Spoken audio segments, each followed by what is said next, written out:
Oh, you have to. I mean, Washington's coming in here tomorrow night, so um, this isn't a beauty pageant. You know, I mean, we don't get rated on our wins. It's a win. Obviously, a lot of things what we can be better at. You know, the rebounding, 19 for 20 points, a huge concern.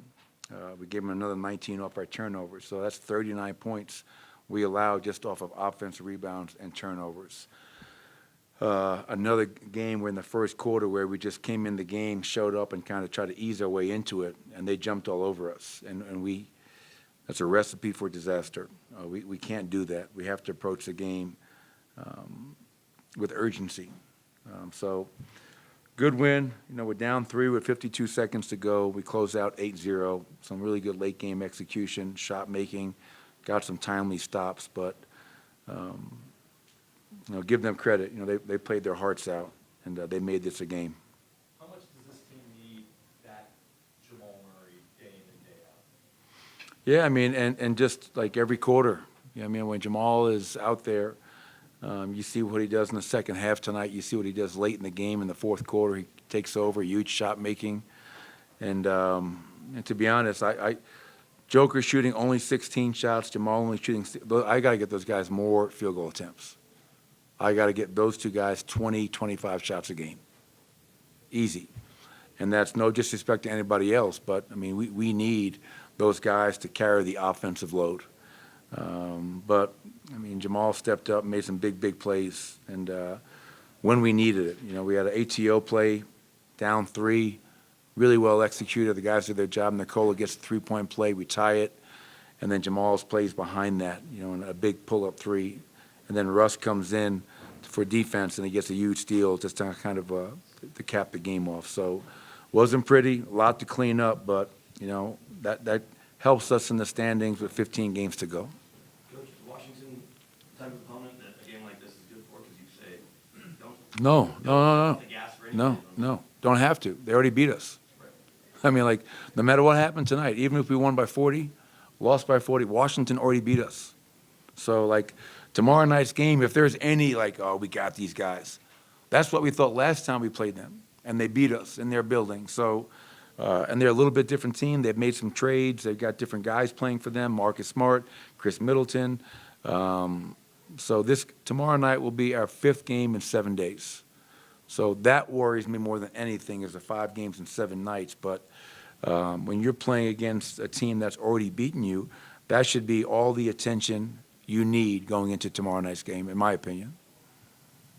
Do you think your team was kind of looking past LA today because of all the injuries and the guys they didn't have, and that might contribute to the slow start?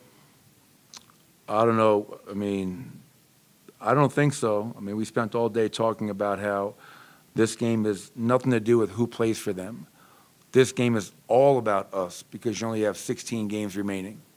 And when you look at the standings, and you're 1 game ahead of the Lakers in the standings, and you're tied 1-1, you have, no matter who plays for who, we have to find a way to start playing more consistent basketball, better defense throughout. So if we were looking past them, I don't know. But to be honest, through 66 games now, we have the 29th rated first quarter defense. So we must be looking past a lot of folks for that to be the case. I think it's more a matter of us finding a way to start the game with much greater urgency. On that last shot from Jamal, Lakers switched and put kind of he's like fronting Nikola. Nikola basically uses it as like Sits a screen on his own. Yeah, is that something you guys can like kind of go to and bottle, a little bit more as teams are switching smalls onto Nikola?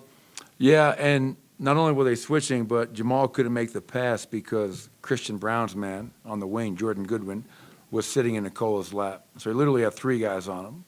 And obviously we talk a lot about when Nikola's being fronted to screen your own and drive the red. Red is a front for us. Drive the red, and obviously that last play kind of stalled out. Nikola flips the screen, Jamal comes off, and he's wide open and knocks down a huge shot. So having the luxury to go to Jamal Murray, Nikola Jokic down the stretch has proven to be very effective for many, many years.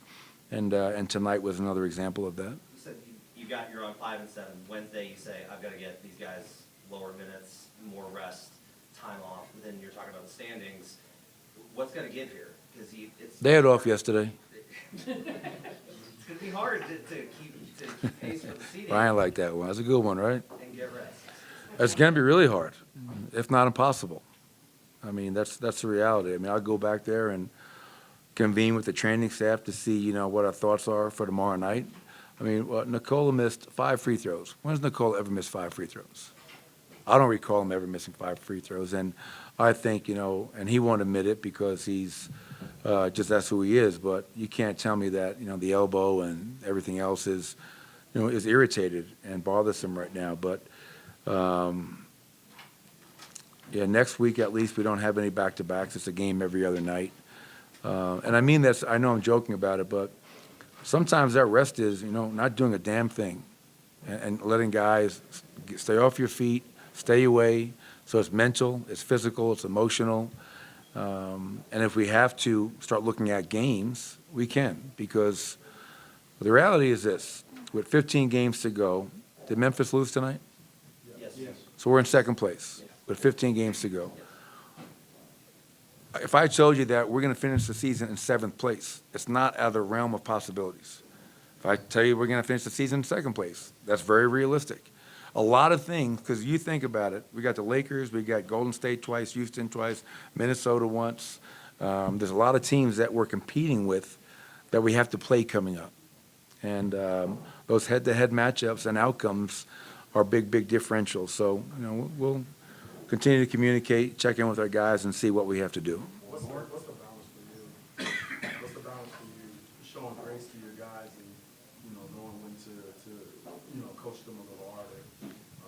And, you know, does this rough stretch in terms of circumstance and schedule kind of play into that a little bit? Well, like after the Minnesota game, I mean, I don't like getting my butt kicked. I'm trying to curse less, by the way. You know, I'm just trying to be a good Catholic. And but I always try to have empathy towards my players and put myself in their shoes. And you think about how many games we played recently, how many minutes our guys are playing. And that's no excuse. I'm never going to sit up here and say that's why we lost. I could have done a better job. We could have done a better job. But I'm also understanding of where we are in the season and what has been asked of this team so far. At halftime, I told them, we're not playing hard enough. Like, point blank, we have to play harder. Like, this is not a preseason game. Like, we just show up. Yeah, we are fighting for seedings and standings and matchups. Like, every possession, every quarter matters. And I felt we were better in the second half, but I know we can be even better than that. So it's picking your points in time. You know, you can't fight City Hall every day, so you just got to pick your spots. And but I love our guys, and I know they're giving me what they have. I just got to continue to pull more out of them. Thank you, Coach. All right.